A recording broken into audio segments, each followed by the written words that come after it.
Alors du coup, on va vous proposer une formation sur les enjeux et les impacts du changement climatique à l'échelle régionale et locale. Philippe Rossello, donc coordinateur et animateur du groupe régional d'experts sur le climat en région Provence-Alpes-Côte d'Azur, le GREC Sud. Et donc je vais vous parler de climat, changement climatique ce matin. Et donc là, mon rôle ce matin, ça va être de vous montrer un petit peu quelle est l'ampleur du changement climatique, mais donc, et notamment avec le dernier rapport du GIEC qui a été publié en août dernier. Et puis, je vais vous montrer des indicateurs climatiques, à la fois à l'échelle globale, mais aussi à l'échelle locale. Je suis allé chercher des informations sur vos différents territoires. Le GREC Sud va sortir d'ici 3 semaines un cahier qui s'appelle Solutions concrètes. Et quand on aborde les solutions concrètes, on se rend compte d'abord que la définition de solutions concrètes diffère en fonction du profil des scientifiques, en fonction du public, que ce soit des collectivités par exemple, des gestionnaires. Mais derrière, quand on dit solutions concrètes, c'est qu'est-ce qu'on peut faire finalement. D'ailleurs, je vais y venir. Donc pour simplifier, si vous voulez, le rôle du GREC Sud, mais des Grecs en général, même s'il y a des nuances, même s'il y a des variantes, c'est de transférer les connaissances scientifiques les plus récentes sur le changement climatique à l'échelle régionale. Donc le GREC Sud ou les autres Grecs se placent à l'interface science-société et se positionnent comme un facilitateur entre la communauté scientifique et l'ensemble des acteurs des territoires, acteurs socio-économiques, mais ça va des élus jusqu'aux citoyens. Alors, ce qui est intéressant dans le grec, mais aussi dans les autres grecs, c'est qu'il y a de nombreux chercheurs qui travaillent sur le changement climatique, mais on aborde le changement climatique avec ces chercheurs de manière tout à fait transversale. Donc ça veut dire qu'on travaille de la physique, la chimie, jusqu'aux sciences sociales, à la psychologie environnementale, par exemple. Donc, approche transversale, ce n'est pas une approche unique, ce n'est pas une entrée unique. Et ça nous permet vraiment d'avoir une problématique globale et de pouvoir aussi mobiliser l'ensemble des scientifiques, mais aussi l'ensemble des scientifiques avec une approche interdisciplinaire, en fait. Alors, d'abord, là, c'est une diapo toute simple pour vous montrer ce qui est important de comprendre, c'est que dans le changement climatique, tout est en interaction. Que ce soit le milieu marin, on va dire les surfaces maritimes, les surfaces terrestres, les surfaces englacées, les forêts, les glaciers, bien sûr tout ce qui est espace urbanisé, espace industriel, tout est en interaction et donc tout a une influence.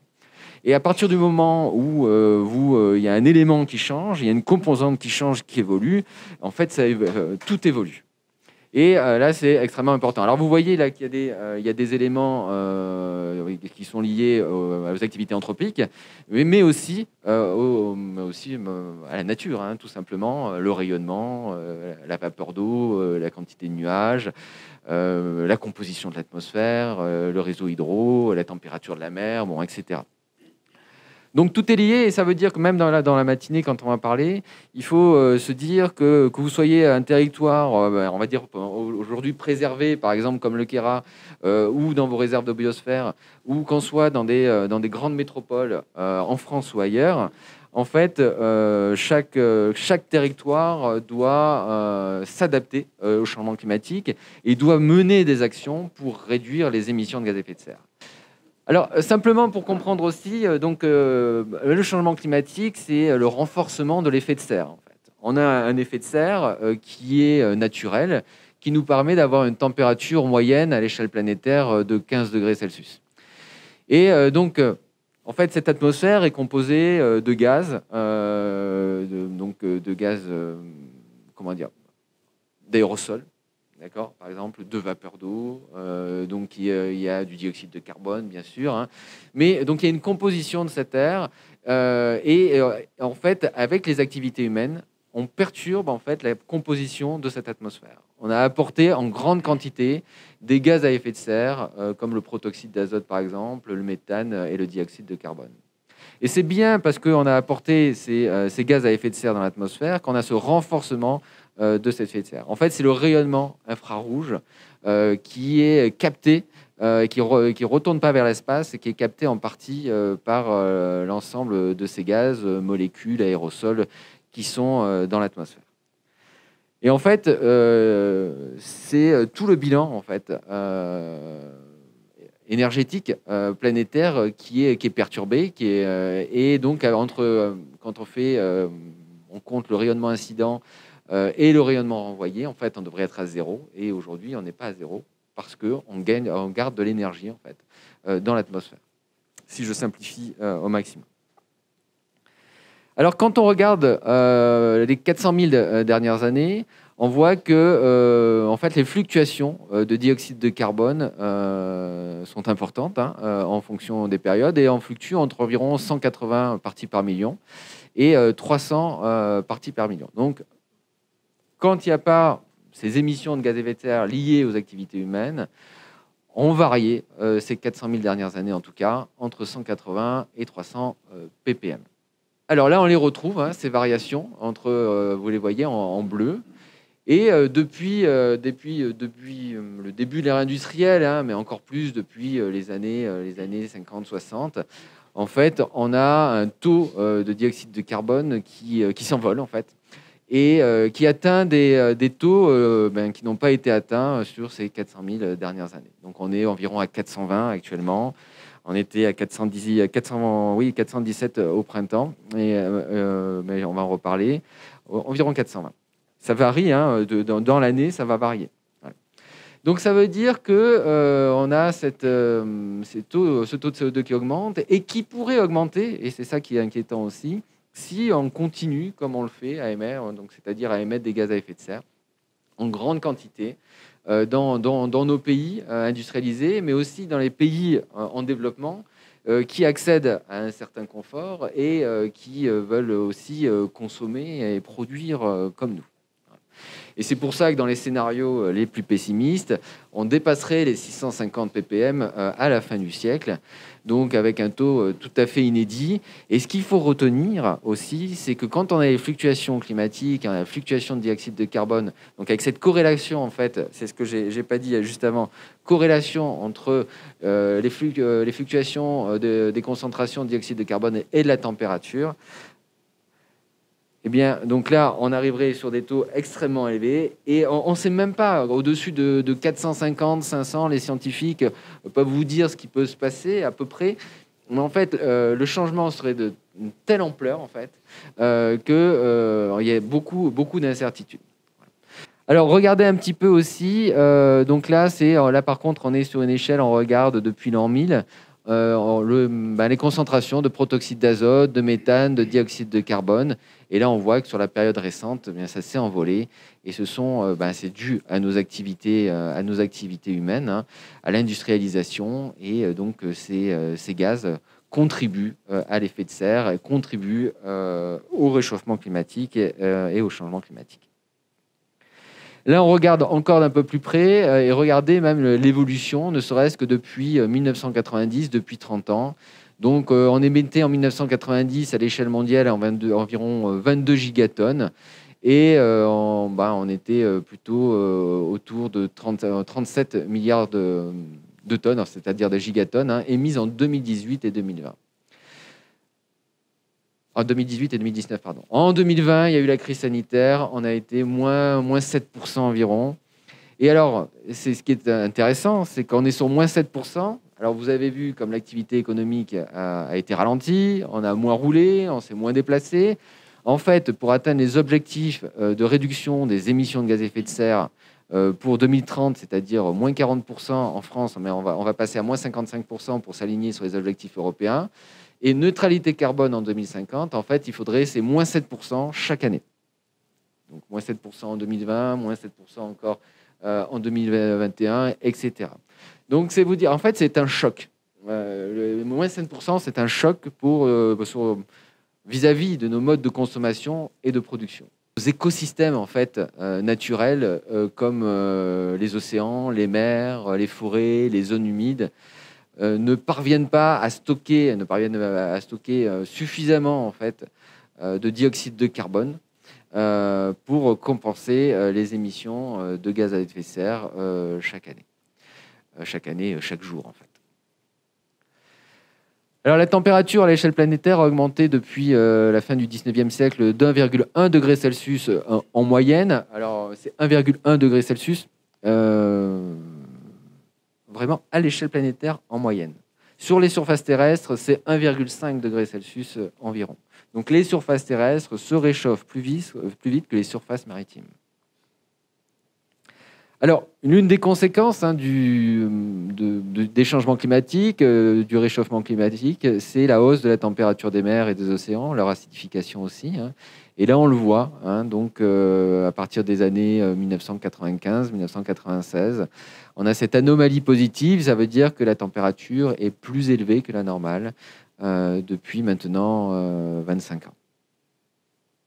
Augmentation du niveau de la mer, aujourd'hui elle n'est pas à 3,37 mais à 3,6 mm par an. Donc ce qui est beaucoup, il faut retenir que ça paraît pas grand chose en fait, mais année après année, décennie par décennie, en fait c'est un chiffre qui est très élevé. Et cette hausse, cette élévation du niveau de la mer est due à la hausse plutôt à la fonte des glaciers, mais aussi à la dilatation en fait, parce que les océans sont de plus en plus chauds, donc dilatation du liquide, comme un liquide, quoi. Alors, comment vont se traduire aussi ces changements climatiques? C'est une chaleur plus intense, vous l'avez compris, avec des chaleurs extrêmes plus fréquentes, plus intenses. Voilà. Des précipitations extrêmes aussi plus fréquentes et plus intenses. Une sécheresse, avec des périodes de sécheresse qui seront plus longues et qui seront plus prononcées. Alors, des feux plus fréquents dans notre région, plutôt que plus fréquents, ça serait plutôt plus dévastateur, en fait. On n'aurait pas forcément plus de démarrage de feu, mais une fois qu'il démarre, il serait difficile à arrêter, parce qu'ils atteindraient, par exemple, les Alpes de Haute-Provence, sur des territoires avec peu de pistes forestières, avec peu de moyens pour aller éteindre un incendie qui démarre. Et alors, il faut savoir aussi une chose, c'est c'est le développement, on appelle ça le développement des méga-feux, c'est que les méga-feux ont leur propre climatologie une fois que ça brûle. Et c'est pour ça qu'il est extrêmement difficile de les éteindre. C'est ce qu'on a pu voir, par exemple, en Californie, en Australie, par exemple. Bon, et puis l'océan, réchauffement, j'en ai parlé, acidification, perte d'oxygène, ça sera le cas. À savoir quand même, depuis 60 ans, et ça, c'est un message qui est transmis depuis 2-3 ans, c'est récent, parce qu'il y a une étude qui est sortie. C'était en 2018 et 2019. Déjà, on constate une intensification des épisodes méditerranéens, donc c'est pluies intenses, torrentielles, une intensification de plus de 22%, que ce soit par exemple dans les Cévennes ou dans les Alpes-Maritimes. Et on a déjà un doublement, alors en 60 ans, de la fréquence des événements dépassant un seuil de 200 mm de pluie par jour. Ça veut dire que ça devient plus fréquent. Donc on va être confronté à l'avenir, non pas à un épisode tous les 10 ans ou à une crue centennale, par exemple. Ce sont des événements qui vont revenir plus fréquemment. On en aura peut-être un par an, deux, trois par an, parfois. Alors, à retenir aussi, vous l'avez compris, les effets du changement climatique, c'est à la fois des changements progressifs avec l'élévation des températures plus élevées, pour les villes, par exemple, des îlots de chaleur urbains plus marqués, ça va être l'augmentation de la pollution atmosphérique, progressivement aussi l'introduction d'espèces invasives, etc. Et il y a aussi les extrêmes climatiques, où alors là, ce sont des événements très ponctuels qui peuvent être très violents, comme les vagues de chaleur, qu'on va associer ça avec les canicules. Alors, le réchauffement climatique aussi va avoir des conséquences sur le gel, parce qu'on aura des gels tardifs, ça veut dire qu'on va avoir une floraison, on a une modification de la phénologie. Donc la floraison va être plus précoce, par exemple. Les vergers vont avoir un bourgeonnement aussi plus précoce. Mais derrière, on va pouvoir avoir une petite période de froid avec des gelées. Et c'est là, comme cette année, par exemple, où on va perdre les récoltes. Et ça risque de se multiplier aussi à l'avenir. Alors, si on regarde les 5 nouveaux scénarios du GIEC, dont 2 respectent l'accord de Paris, donc en dessous de 2 degrés Celsius, on voit que, donc là, et c'est à comparer avec ce 1,5 degré Celsius à l'échelle planétaire, hein, on voit qu'on pourrait, à la fin du siècle, arriver, alors soit on respecte ce 1,5 degré ou 2 degrés Celsius, soit on est sur des températures qui vont quasiment augmenter de plus 5 degrés en moyenne. En moyenne, donc ça veut dire que sur les surfaces terrestres, ce sera plus. Et par exemple, en montagne, dans les modélisations, en haute montagne, dans les Alpes, c'est des températures qui sont plutôt autour de plus 8, plus 9 degrés en moyenne. Donc c'est vraiment une rupture extrêmement brutale et un changement climatique extrêmement brutal. Parce qu'il faut retenir une chose, c'est que même dans l'histoire de la Terre, il y a eu des changements climatiques, il y a des moments où il faisait chaud, des moments où il faisait froid, mais ça demandait des dizaines de milliers d'années, ces changements climatiques. Et nous, en l'espace de 200 ans à peu près, on va avoir un même bouleversement climatique. Et c'est là où ça devient, c'est pour ça qu'on parle d'adaptation au changement climatique, pour nous déjà, mais aussi pour les différentes espèces et bon, la biodiversité en général. Pour finir sur la biodiversité, voilà, il faut savoir que si on reste en dessous de ces 2 degrés Celsius, on pourra préserver une bonne partie de la biodiversité, encore plus à 1,5. Hein. Mais regardez là en bas, donc avec un réchauffement global de 3,2 degrés Celsius. Donc ça, c'était sur le territoire du parc national des Cévennes. On pourrait avoir des pertes de plus de 50% de l'aire de répartition pour certains insectes, plantes. Plutôt de plus de 50% de l'aire de répartition sont prévus pour 49% des insectes, 44% des plantes, 26% des vertébrés. Donc c'est des vraies questions de biodiversité qui se posent chaque dixième de degré. Comme je vous le disais tout à l'heure. Et les scientifiques ont travaillé sur ces seuils-là pour montrer tout l'intérêt de rester en dessous de 2 degrés Celsius. Voilà. Et encore plus et ne pas dépasser 1,5. Donc on était à l'échelle planétaire. Bon, en France, hein, avant de commencer sur notre territoire, une ou deux diapos sur la France. Donc, par exemple, il y a déjà des conséquences de ce changement climatique. Je vous l'ai dit tout à l'heure, sur les surfaces terrestres, on est environ à plus 1,5 degré Celsius. Alors c'est le cas en France, mais davantage encore à l'est du pays et en montagne.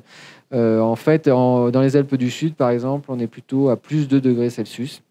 Alors qu'en plaine, on est à 1,5-1,6 degrés Celsius selon les territoires. Ouais, quand on regarde aussi des indicateurs à l'échelle nationale, bon, on voit qu'il y a au col de la Porte, par exemple, il y a eu en 30 ans, il y a un enneigement qui a baissé de 40 cm. Voilà, là, il y a le moustique tigre qui gagne du terrain, qui rencontre en fait des conditions favorables pour se développer et donc qui gagne les différents départements de notre pays. Alors regardez un petit peu là, toujours à l'échelle nationale, là ce sont nos vagues de chaleur depuis 1947. Donc vous pouvez avoir, alors c'est les vagues de chaleur, vous voyez, qui se mesurent en durée, en abscisse, et puis en ordonnée, ce sont les températures moyennes, donc de la journée, jour-nuit. Hein. Et donc vous pouvez avoir plusieurs vagues de chaleur une même année. Donc c'est pour ça qu'on peut avoir 2003 plusieurs fois. Là, on voit que 2003 se distingue par la durée en fait et son intensité. Hein. La durée de cette vague de chaleur et son intensité. Et 2019, c'est-à-dire fin juin 2019, on a eu c'était moins long, mais on a eu des températures qui ont dépassé, qui ont atteint les 46 degrés dans l'Hérault. Donc, on les retrouve ici avec 2003, par exemple. Il n'y a pas 2019. Hein. Et on va comparer, en fait, les scénarios. Donc, là, c'est l'actuel, d'accord ? Ce qui est ici en orange foncé et en rouge, ce sont les horizons pour un scénario optimiste. L'horizon 2035, c'est-à-dire 2021-2050, pour tout ce qui est orangé. Donc, ce sont les vagues de chaleur modélisées. D'accord, donc on voit que en durée, elles seront plus longues, en tout cas sur cette période 2021-2050, et pas forcément plus intenses que 2003 ou 2019, parce qu'on a vraiment eu deux étés exceptionnels. D'accord. Et par contre, après, à l'horizon 2085, 2071-2100, donc là c'est en rouge, on voit cette multiplication de ces vagues de chaleur et avec des intensités qui pourraient atteindre 2003, qui pourraient atteindre aussi 2019, hein, qui est à ce niveau-là. Et avec aussi, on gagne aussi pour certaines d'entre elles en durée. Mais vous voyez qu'on n'est pas forcément sur des durées supérieures à des scénarios optimistes parce que on a cette modélisation du climat qui est chaotique mais qui montre une tendance en fait. Et là, je vais vous montrer en fait ce qui pourrait se passer en cas de scénario pessimiste.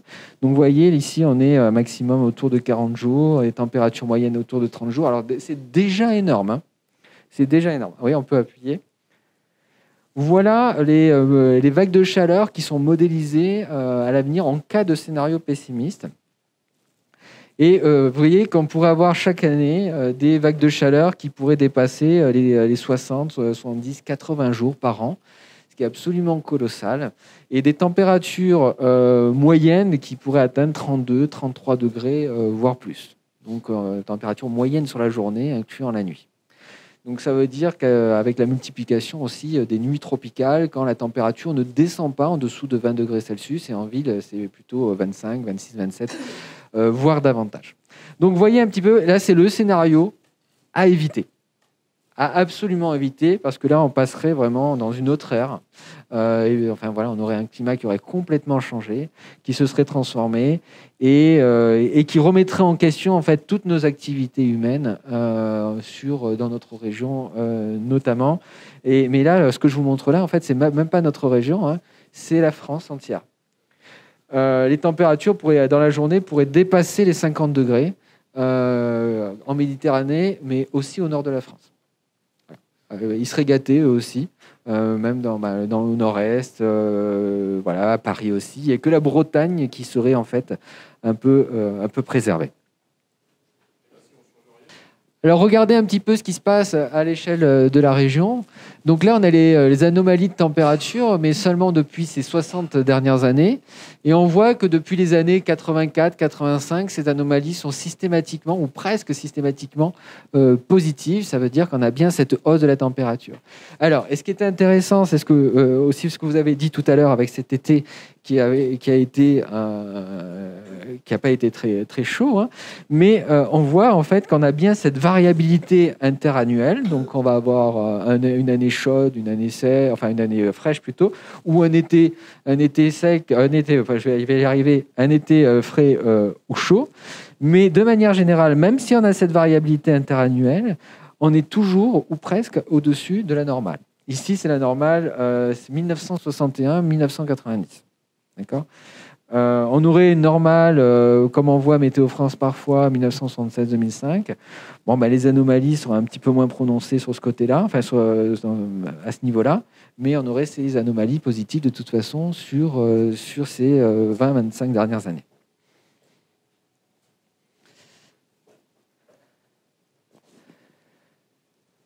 Alors là, ce sont les projections au niveau de la région. Ce qui est intéressant de voir là, donc on a cette température qui pourrait s'élever jusqu'à 5 degrés Celsius en cas de scénario pessimiste. Ici, on est plutôt à plus 2. Et puis là, vous voyez, il faut voir qu'on est en 2100. Hein. Et là, on pourrait limiter cette hausse en cas de scénario optimiste. Ça, ce sont pour les températures. Enfin, c'est pour les températures. Pour les précipitations, regardez la tendance, en fait. On garderait des cumuls de précipitations à peu près équivalents. Que ça soit en 2050, ou que ça soit après, avec une baisse quand même en cas de scénario pessimiste, mais une baisse qui serait assez légère. Mais ce qu'il faut voir, c'est ce que montrent les modèles, en fait, c'est qu'on aurait un peu plus de pluie en hiver, même en montagne, vu que la température sera plus élevée, et moins de précipitations fin du printemps et en été. Donc, ce qui préfigure des étés longs, chauds et secs. À savoir aussi que comme il y aurait moins de neige en hiver, les débits des cours d'eau seraient élevés en hiver et au début du printemps, mais baisseraient rapidement à la fin du printemps et ensuite encore plus bien sûr en été, et on pourrait se retrouver avec des assecs assez prononcés. Alors, dans la région sud, toujours, on a ces valeurs de 2003, en fait, avec des températures qui avaient atteint 40 degrés, qui pourraient se multiplier. Les journées d'été supérieures à 35 degrés qui seraient quotidiennes, ou quasi quotidiennes, donc en tout cas, quand on est dans un scénario pessimiste. Hein. Les risques pour la santé, les îlots de chaleur urbains, la pollution de l'air. Même aujourd'hui, on a une pollution de l'air qui a tendance à diminuer. Mais si vous avez plus chaud, s'il y a une plus grande stabilité de l'atmosphère sur certains types de temps, etc., si l'ensoleillement, le rayonnement plutôt est plus puissant, enfin le rayonnement, s'il y a moins de mauvais temps, donc il fait jour, il fait beau de nombreux jours, on peut avoir un renforcement de la pollution de l'air alors qu'on est en train de faire des efforts pour la baisser. Bon, des effets sur les ressources hydriques, des conséquences économiques, toute l'énergie par exemple pour la climatisation. Ça, on en a parlé. L'élévation du niveau de la mer jusqu'à 90 cm. Mais on est quand même à 50 cm si on arrive à être très vertueux et à s'arrêter à 1,5 degré Celsius. Alors pour la Camargue, par exemple, c'est déjà des conséquences à 50 cm. Alors la Camargue, avec une élévation d'1 mètre du niveau de la mer. Donc voilà, ce sont les terres qui pourraient être submergées. Donc là, on voit qu'il y a une bonne partie de la Camargue. Le point haut de la Camargue est à peine au-dessus d'1 mètre, hein, de toute façon. Donc voilà. Donc aujourd'hui, il y a cette digue à la mer, mais qui est en partie pas entretenue, enfin qui est pas entretenue, hein, pas complètement. Encore. Là, c'est juste une carte. Vous verrez, c'est donc l'évolution de la température maximale de l'air au cours de l'été. Donc l'été météorologique de juin à août en région sud, avec un scénario présent et futur. Voilà, mais ça, vous regarderez ça tranquillement. Alors les précipitations, on y revient. Là, quand on regarde ces 60 dernières années, on voit que il y a cette variabilité interannuelle avec années humides, années chaudes. Il n'y a pas de tendance là dans notre région à l'échelle régionale. D'accord ? Je le répète, ça ne veut pas dire qu'à l'échelle d'un territoire, ça soit vrai. Mais on n'a pas de tendance significative, en tout cas à l'échelle régionale. Pour les historiques, pour les bassins versants, hein, donc là, c'est ces quantités d'eau qu'on peut retrouver au niveau des bassins versants. On a une tendance où on avait plutôt des années excédentaires entre 1920 et 1960, et on est plutôt sur des années déficitaires depuis les années 60. Alors, ce qui est important à voir aussi, avec que ce soit les précipitations, ressources en eau, en fait, c'est dans un climat méditerranéen qui ne serait pas influencé par le changement climatique. On pourrait très bien avoir une année extrêmement sèche, extrêmement chaude, etc. Par exemple, les arbres résisteraient. Le problème, c'est la répétition des événements climatiques extrêmes. Une répétition de sécheresse, une répétition de forte chaleur. Là, ça fragilise les plantes.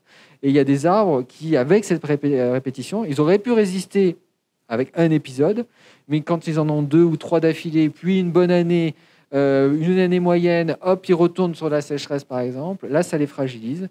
Et à chaque fois, ça leur porte un coup. Et ils peuvent dépérir. Ils dépérissent en partie. De toute façon, les arbres, en bonne partie, en bonne partie, certains se portent bien, hein, comme le pin d'Alep. Hein. Mais on a le pin sylvestre, par exemple, qui se porte pas bien. Même le pin sylvestre qui se porte bien, ses aiguilles, en fait, il y a une défoliation, on appelle ça. Ça veut dire qu'on a des aiguilles qui se contentent d'être au sommet de la canopée. Et sur les branches, il y en a plus, et les branches meurent aussi. Donc c'est bien et c'est ça qui est dangereux en fait avec le changement climatique, c'est cette répétition, cette fréquence des événements climatiques extrêmes. On a vu déjà quand on regarde la période actuelle, on a vu qu'on n'avait pas de tendance particulière pour les pluies. Par contre, en fait, ça traduit pas la réalité au niveau des saisons et en fonction des territoires. Par exemple, à Apt, on a une baisse significative du cumul estival de précipitations depuis 60 ans. D'accord ? Donc on a encore quelques années humides, quelques étés humides, pardon, mais on est essentiellement sur des étés secs, alors que toujours à Apt, en automne, on est plutôt sur une hausse des précipitations, une tendance à la hausse. Voilà. Donc ça veut dire qu'on peut avoir des tendances annuelles, mais elle masque derrière des tendances saisonnières. Et au moment où on a besoin de plus d'eau, eh bien, c'est là où elle va peut-être... enfin, elle manque déjà et ça pourrait s'aggraver encore. Alors, pour vous dire un peu aussi la complexité, hein, et c'est pour ça que ces approches scientifiques, c'est difficile aussi. Là, regardez, c'est le réseau de mesure. Enfin, c'est une carte qui a été réalisée par Météo France sur les précipitations dans la région. Donc, on a des précipitations surtout caractérisées par la variabilité interannuelle, mais aussi des signes d'évolution. Donc, vous voyez qu'on a, en fonction vert, on a une augmentation des précipitations et vers le rouge, une diminution. Mais on a aussi une taille des symboles avec le degré de confiance, en fait. Donc, oui, on se dit, en tout cas, dans l'extrême sud-est, en tout cas Var, on va dire Var, Alpes-Maritimes et une bonne partie des Alpes de Haute-Provence, on a plutôt une diminution des précipitations. C'est stable, c'est relativement stable, avec quelques points de diminution quand même dans les Hautes-Alpes. C'est stable aussi dans le Vaucluse et sur une partie, en fait, de l'ouest des Bouches-du-Rhône. Mais quand on parle de confiance, de degré de confiance, c'est qu'en fait, ils nous disent, Météo France dit que ça baisse, mais ils ont plus ou moins de confiance en fonction des postes météo. Depuis quand ils sont installés, est-ce qu'il y a eu des changements de poste, est-ce que c'était un poste manuel qui s'est transformé en poste automatique, etc. Donc, on a bien ces tendances, elles sont caractérisées, elles sont précisées, mais dans les réflexions qui sont menées et puis dans le message de prudence aussi de Météo France, ils apportent ce type d'informations pour les degrés de confiance. Alors là, vous pourrez voir, voilà, j'ai apporté quelques diapos aussi, mais là, c'est à l'échelle métropolitaine pour vous donner aussi, parce que là, on était sur des indicateurs régionaux, notamment, voire locaux. Mais voilà ce qui est constaté aussi. Aujourd'hui, on a une augmentation sur une grande moitié nord du pays et une baisse au sud. Donc là, c'est pareil. On parle d'un cas moyen et sur plusieurs régions. Donc, il faut aussi lire ces messages avec et être vigilant parce que ça ne traduit pas forcément ce qui se passe au niveau des territoires de vos réserves de biosphère, par exemple. Donc là, on a des cartes aussi qui montrent, ici, c'est le cumul de pluie moyen des modèles Eurocordex, donc l'ensemble des modèles dont je vous parlais, donc en fonction d'un scénario intermédiaire. Voilà, donc on est... et puis ici, pessimiste. Cumul moyen annuel. Donc ça veut dire avec l'échelle d'un territoire, en fait, il faut aller chercher ce qui se passe précisément à une station météo ou à plusieurs stations météo voisines. Et ensuite, c'est pas ça qu'il faut appliquer. Il faut aller chercher les deltas, on appelle ça les anomalies, qu'on va appliquer à la station même.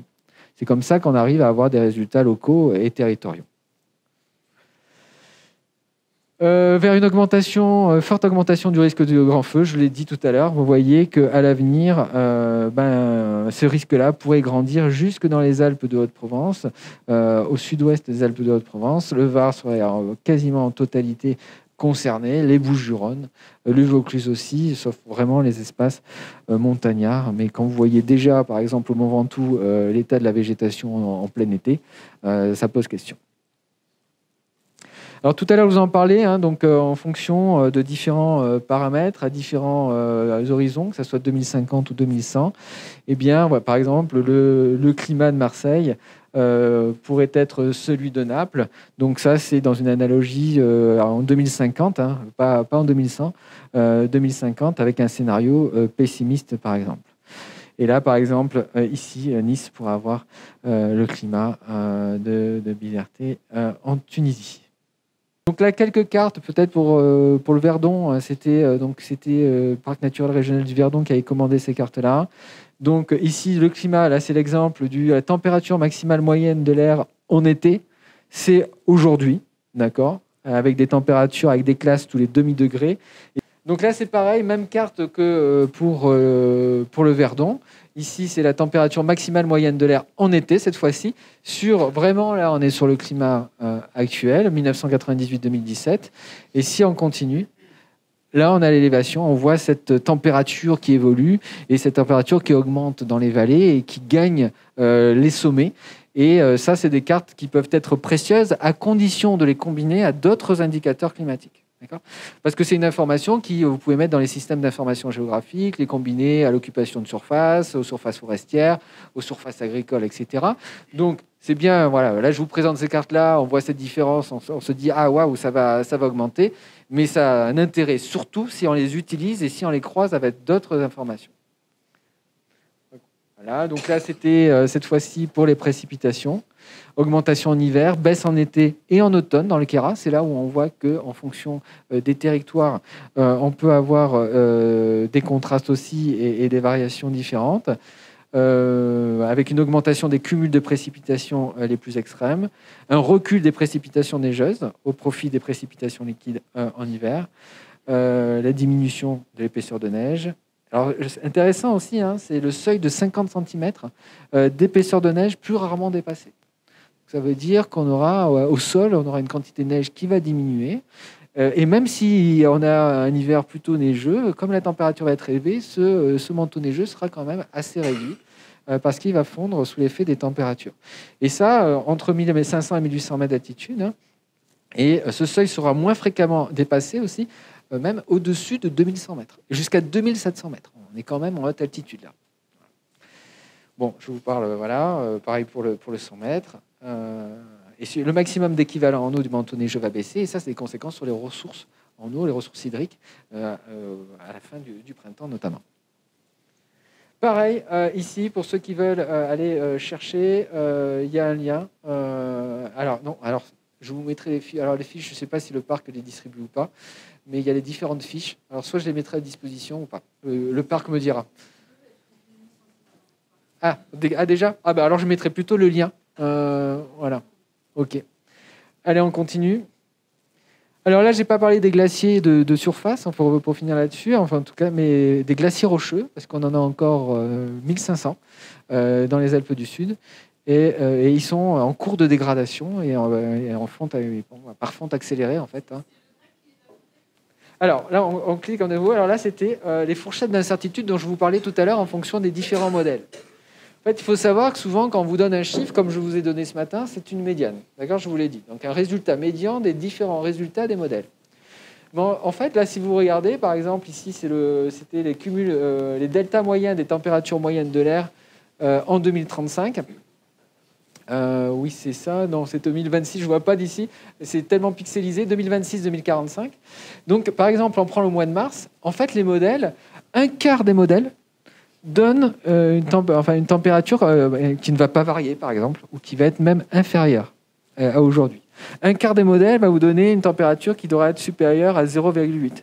Et puis la médiane qui va être autour de 0,4. On ne sait pas quel modèle a raison. D'accord ? C'est pour ça qu'on prend en compte, quand on regarde avec le grec sud, mais aussi les personnes qui veulent faire de l'adaptation, ils regardent l'ensemble des résultats. Donc soit il regarde l'ensemble des résultats avec l'ensemble des résultats des modèles, soit il regarde la médiane pour simplifier et pour se dire que quand on regarde la médiane, on prend une information qui, à la fois l'information qui donne une température moindre et une température qui va être supérieure. Donc, et ça, c'est valable au pas annuel, pour tous les mois, pour toutes les saisons, il y a bien cette fourchette d'incertitude. Alors regardez ici, il y a deux études qui ont montré ici évolution relative possible du débit moyen annuel sur le bassin Rhône-Méditerranée. Donc, voyez, si on regarde notre région notamment, mais si on déborde vers le Gardon aussi, on a des baisses qui vont de moins 10 à moins 30% environ. En fonction du bassin versant, c'est différent. Voilà, du débit moyen annuel. Voilà. Et puis là, on peut retrouver ces valeurs-là. Donc là, si on clique, il y a une petite fenêtre qui va s'ouvrir en principe. Donc on va vers une augmentation en durée et en intensité des étiages estivaux.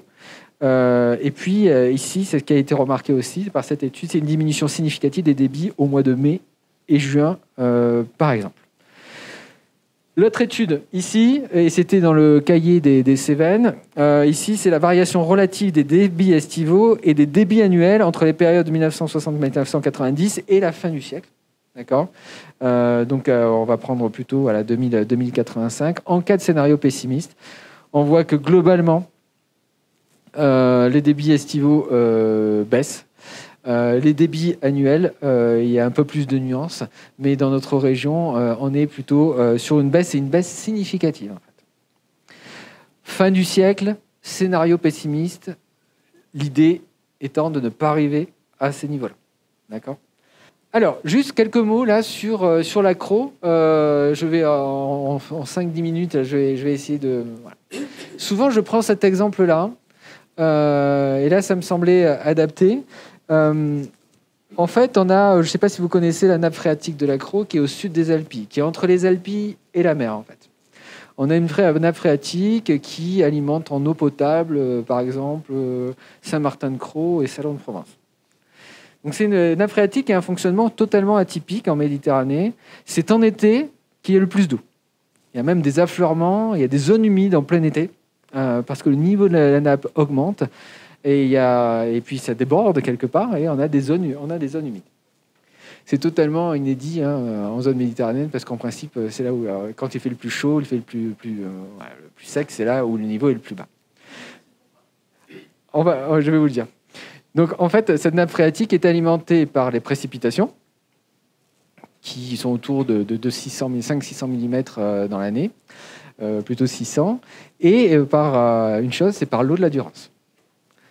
L'eau de la Durance qui vient d'où ? Et qui vient, bien sûr, des Alpes. Donc, l'eau de la Durance qui se jette dans le lac de Serponçon, et la Lubaye aussi qui se jette dans le lac de Serponçon.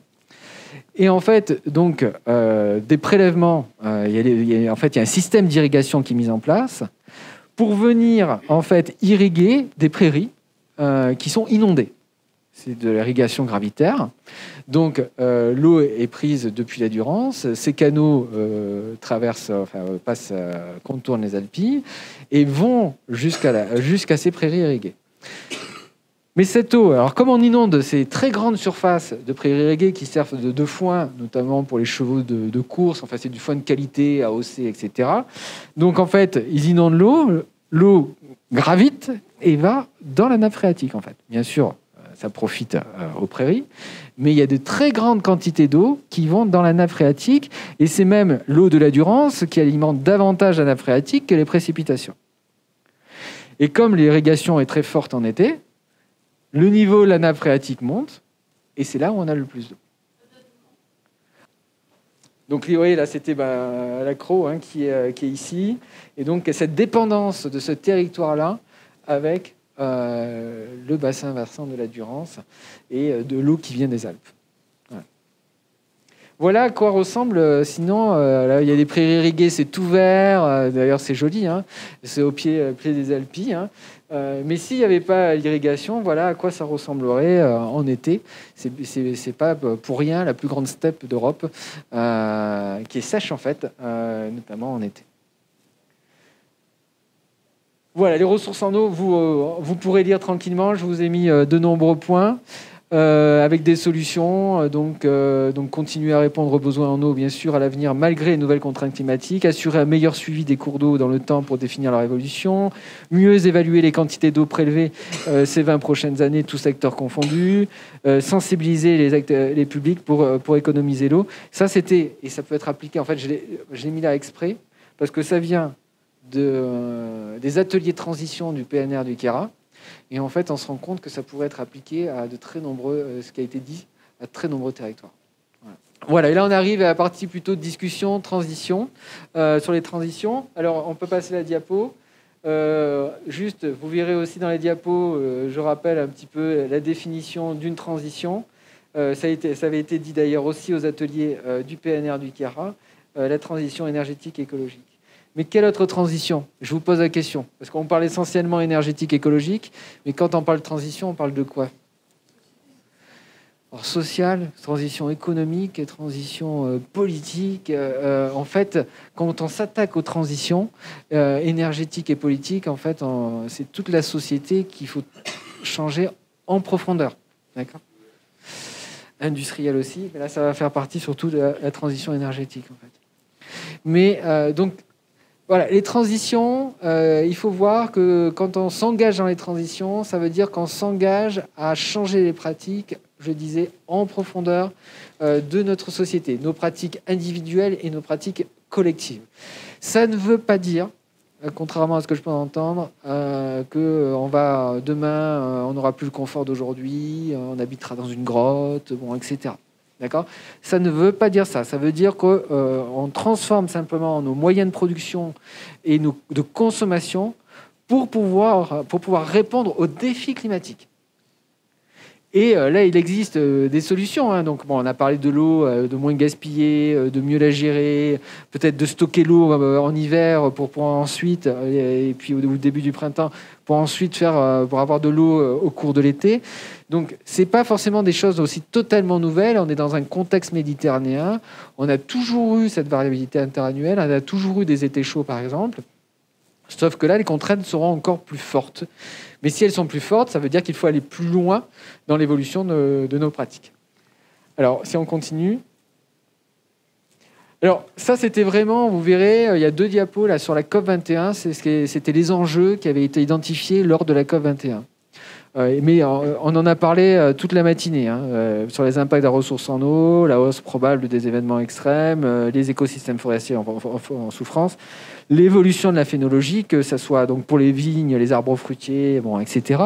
Donc si on continue, il y a encore une diapo, il me semble, la perte de biodiversité. Tout a été dit déjà, d'accord ? Mais pour répondre à ces défis-là, parce que depuis la COP21, en fait, ça a guère évolué. On va arriver à la COP26 à Glasgow dans quelques semaines. En fait, chaque COP ont été décevantes année après année, mais c'est vrai que la COP 21, et c'est pas parce que c'était pas à Paris, c'est pas parce que c'était en France, avait été une étape importante parce qu'il y a 196 pays qui s'étaient engagés à respecter des objectifs sans contrainte.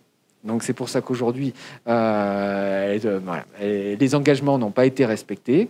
Donc il y a tout le problème aussi de ces COP qui on a des objectifs, mais comme c'est non contraignant, les pays font ce qu'ils veulent, tout simplement. La France y compris, bien sûr.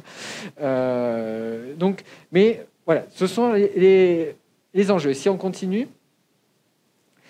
et c'est là où on est dans des pistes d'adaptation. Aujourd'hui, on n'avait qu'une matinée générale, mais ce qu'il faut savoir, et on en parlait à la pause aussi, c'est que les transitions, il faut se mettre autour d'une table. C'est pas, on peut avoir des solutions générales comme ça, mais en fait, il faut apporter des solutions locales, et ça veut dire qu'il faut inviter autour de la table l'ensemble des acteurs socio-économiques, et il faut inviter les élus qu'on a beaucoup de mal à mobiliser aussi. Les élus, il faut établir un lien de confiance avec eux. Parce que, bon, eux, moi je ne leur jette pas forcément la pierre aux élus, parce qu'ils sont dans un quotidien, ils doivent répondre à des sollicitations permanentes. Après, ce qui leur manque, c'est de se dire, c'est de se mettre à un moment donné autour de la table et d'engager des stratégies, des politiques qui dépassent leur mandat, qui dépassent le mandat de l'élu suivant. Donc de se dire qu'aujourd'hui, on part sur 20 ans, sur 30 ans, mais il y a un point de départ à un moment donné. Et le point de départ, c'est pendant le mandat actuel. Et ça, c'est très difficile à le faire comprendre. Et il y a une chose aussi qui est importante, c'est qu'il y a des élus qui ne comprennent pas les enjeux du changement climatique. Ils ne comprennent pas, parce que bon, ils comprennent ce qu'on leur dit, etc. Mais ils n'ont pas la formation pour comprendre les enjeux, les effets du changement climatique et ce que ça peut impliquer derrière. Bon, ça, vous le verrez, vous pourrez le lire en détail aussi. C'est les pistes d'adaptation et d'atténuation pour l'agriculture. Donc, ça va de la filière courte à la demande de proximité, à moins de conservation, moins d'intrants chimiques, notamment avec ces pesticides. Alors, filière courte, attention, il y en a qui ont fait des modélisations. On ne va plus chercher les fruits et légumes en Espagne, mais tout en filière courte. Alors déjà, il faut que les producteurs s'adaptent, les agriculteurs. Mais si on n'a pas une gestion optimisée des trajets, en fait, on se retrouve sur des équivalents en émissions de gaz à effet de serre que si on allait chercher sur un axe principal, on allait chercher les fruits et légumes à des centaines de kilomètres. Donc la proximité, oui, à condition d'optimiser les trajets, d'avoir des coopératives, de centraliser à la fois les commandes et la distribution aussi derrière.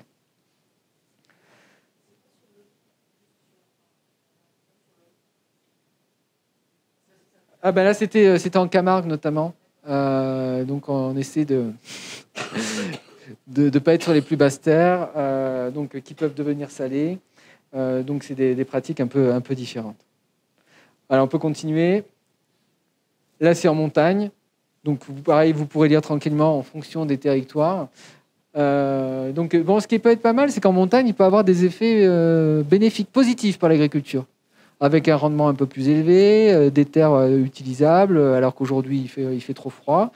Mais bon, ces avantages ils peuvent être exploités, il y a des opportunités, mais il faut quand même, alors sur les effets, à long terme, on ne sait pas trop ce que ça va donner. Mais peut-être quelques opportunités.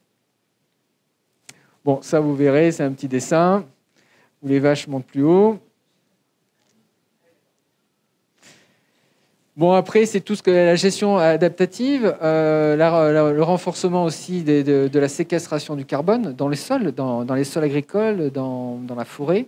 L'océan joue déjà son rôle, dans les zones humides aussi. Donc, il y a des solutions pour ça. Pour maintenir, là aussi, je vous le disais tout à l'heure, la forêt en bonne santé, par exemple. Une forêt en mauvaise santé ne sert à rien. Enfin, en tout cas, pour la séquestration du carbone. Un point important. C'était le massif de la Sainte-Baume, été 2019, très chaud, très sec. La forêt ne stockait plus du carbone, elle en émettait. Elle était en stress, en très grand stress. Donc la forêt peut devenir émettrice de CO2.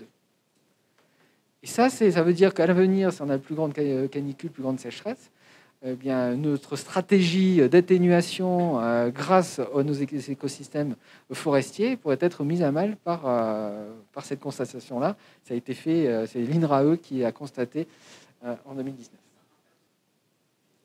Non, c'est bon. Et puis sinon, pour finir, et puis on va, si vous avez bien sûr des questions, des réactions, planifier les territoires sur le long terme, ne pas hésiter à faire évoluer les outils juridiques. C'est pas parce qu'aujourd'hui c'est interdit dans le droit que ça sera interdit demain.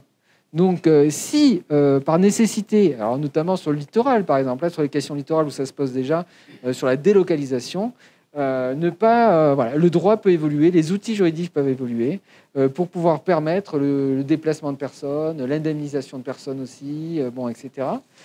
Bien sûr, évaluer les coûts et les bénéfices des politiques environnementales, ça c'est important et ça peut convaincre les plus récalcitrants. Et puis, le cadre réglementaire aujourd'hui, avec les plans climat, air, énergie territoriaux, le schéma régional aussi, d'aménagement, de développement durable et d'égalité des territoires, sont de bons outils pour essayer de faire évoluer les pratiques. Voilà, avant la conclusion, on peut peut-être s'arrêter là-dessus et échanger ensemble pour voir comment vous voyez les choses, quelles solutions vous voyez. Mais en comprenant bien que c'est vraiment les solutions locales qui vont pouvoir, en s'appuyant sur les connaissances et les expériences aussi réussies ailleurs, qui vont pouvoir peut-être changer les choses à l'avenir. Mais, et je vais finir là-dessus avant de vous donner la parole, vous voulez rester positif, vous avez raison. Il faut être positif, parce que de toute façon, si on est négatif, vous ne convaincrez personne. Voilà. Et donc, il faut être proactif, il faut proposer, il faut trouver des solutions, c'est des compromis aussi. C'est comme ça qu'on fera évoluer, parce que si vous ne faites pas de compromis aussi, vous en perdez certains, et ceux que vous perdez, il sera très difficile de la récupérer. Et l'idée n'est pas juste de discuter et de s'arrêter quand on n'est pas d'accord. Et qu'importe si on n'est pas d'accord, qu'importe si les débats sont vifs, à un moment donné, il faut arriver à une prise de décision. Une prise de décision qui soit acceptée par le plus grand nombre. Et quand je dis accepter, c'est là où vous entendez souvent l'acceptabilité, cette notion d'acceptabilité.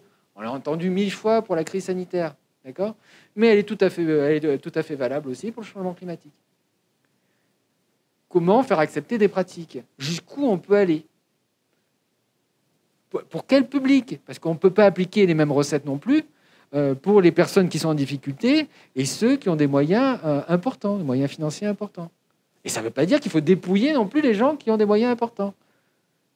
Il faut trouver là aussi le bon compromis qui soit acceptable par tous. Bon, après, ceux qui émettent le plus de gaz à effet de serre, le plus souvent, ce sont quand même ceux qui ont le plus de moyens. Parce qu'ils vont voyager dans la plus grosse voiture. Ils vont avoir une consommation qui est différente. Ils vont consommer davantage. Ils consomment beaucoup aussi. Regardez, là, c'était un petit dessin que vous pourrez regarder tranquillement. sur les solutions fondées sur la nature, comment les mettre en œuvre en sortant des silos, avec la promotion de la recherche, bien sûr. Bon, alors là, c'est la pub du Grec Sud, mais enfin, c'est pas la pub du Grec Sud, mais c'est simplement intégrer à vos réflexions la recherche, les scientifiques. Après, vous avez vu qu'en dehors de la recherche, quand on sort des silos, on a à la fois l'élu, les chargés de mission, on a les entreprises, etc.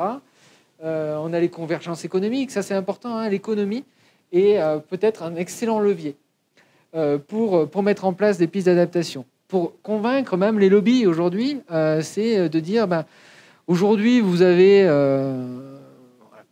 vous êtes le secteur phare, vous avez des revenus qui sont importants.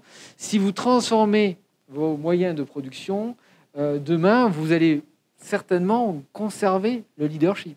D'accord ? Alors après, ça ne veut pas dire qu'il faut rester dans la société d'inégalité extrêmement forte, d'accord ? Mais à un moment donné, et d'ailleurs, c'est l'une des diapos qui n'avait pas besoin de la mettre pour l'instant, est-ce qu'il y a peut-être eu un déclic en 2018 au Forum économique de Davos ? Alors, vous imaginez un peu le Forum économique de Davos. C'est tous les grands acteurs économiques de la planète. Eh bien, ils se sont dit, mince, on a des profits qui sont importants, parfois énormes, mais avec les événements climatiques extrêmes, par exemple, avec le changement climatique en général, je ne vais pas reprendre tout ce que j'ai dit là ce matin, en fait, nos profits sont en danger. Et en danger, c'est 10, 20, 30 prochaines années. Si on veut conserver autant de profits, il va falloir que nous changions nos pratiques.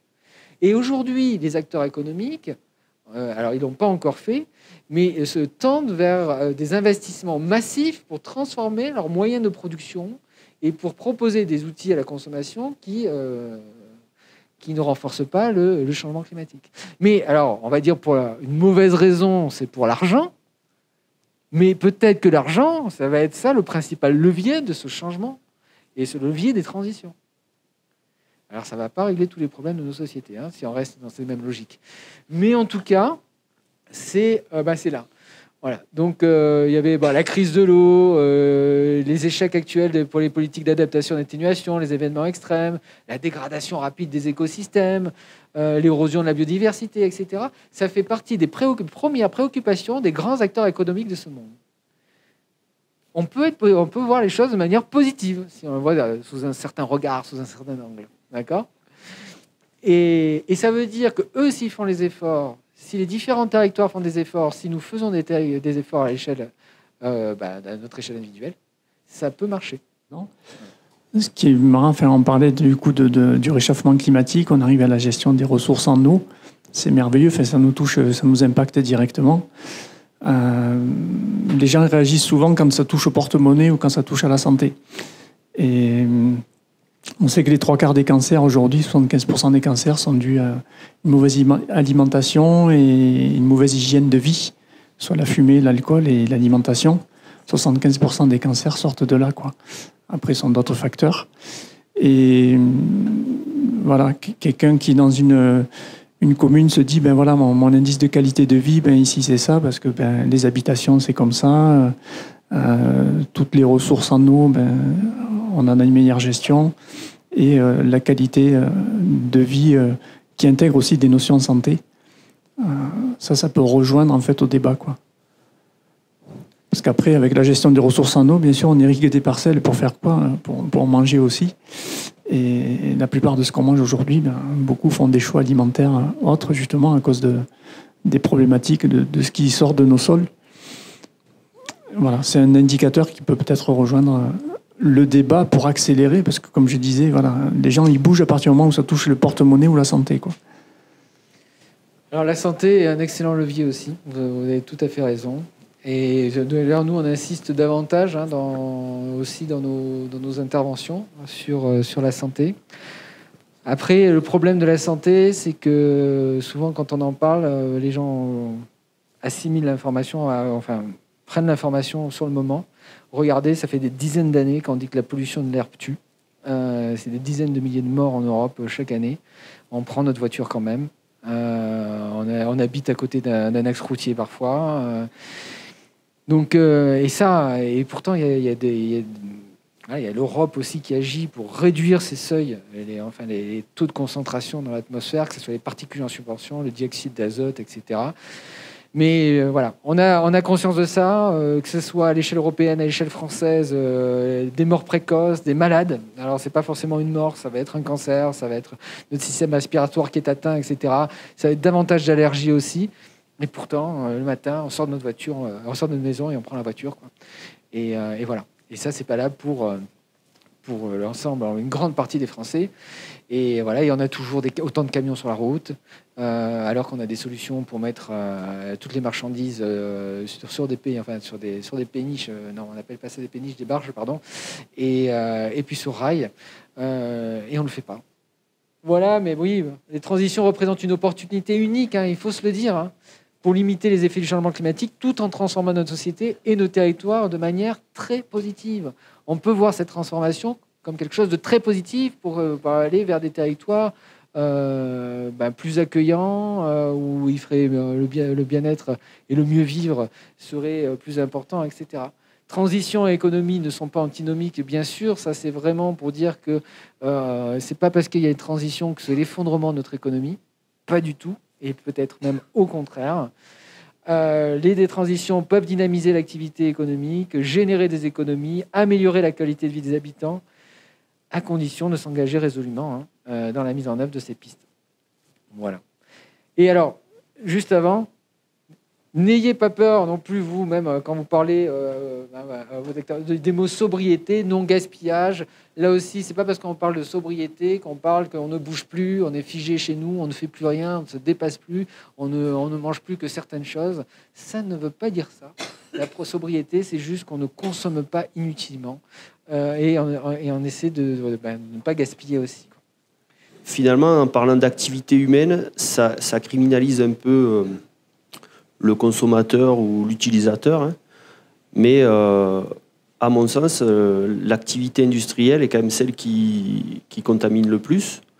Et je pense que c'est là-dessus qu'il faudrait plus travailler, même parce que j'ai l'impression qu'on fait un tour de table, on va tous dire, voilà, on arrête le robinet quand on se brosse les dents, ou on va faire attention, on prendra plus le vélo pour aller sur tel point acheter la baguette. Enfin, je suis sûr qu'on fait tous à notre niveau des petites choses. Mais voilà, on a parlé du transport routier. On peut parler de l'AdBlue là, qui a été mis aujourd'hui presque sur tous les routiers, alors que ça départicule et que ça rejette des particules encore plus fines. Enfin, il y a des tas d'exemples comme ceci sur l'industrie. Et je pense que c'est surtout à eux de faire les premiers efforts. Alors peut-être, vous en avez parlé tout à l'heure sur la conférence de Davos aujourd'hui, peut-être le levier financier.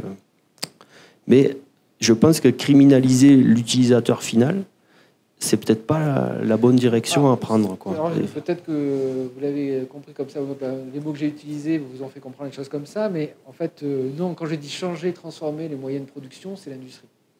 D'accord ? Oui, parce que je pense que l'utilisation du véhicule, oui, c'est contaminant, mais je ne pense pas que ce soit la chose la plus contaminante qui existe. Non, mais c'est vrai qu'il faut sortir de ce discours, l'économie d'eau en se brossant les dents. Voilà, c'est rien du tout par rapport aux enjeux dont on vient de parler ce matin. D'accord ? Donc c'est pour ça, et puis on en parlait juste avant, quand on disait que c'est des politiques nationales, c'est vraiment, quand je dis transformer nos sociétés, c'est transformer notre industrie, c'est transformer notre habitat, c'est transformer notre économie, c'est transformer nos habitudes, enfin, mais ça va jusqu'à nos habitudes, en fait, et jusqu'aux citoyens. Mais avant les citoyens, il y a toute une série de transformations aussi, bien sûr, à modifier.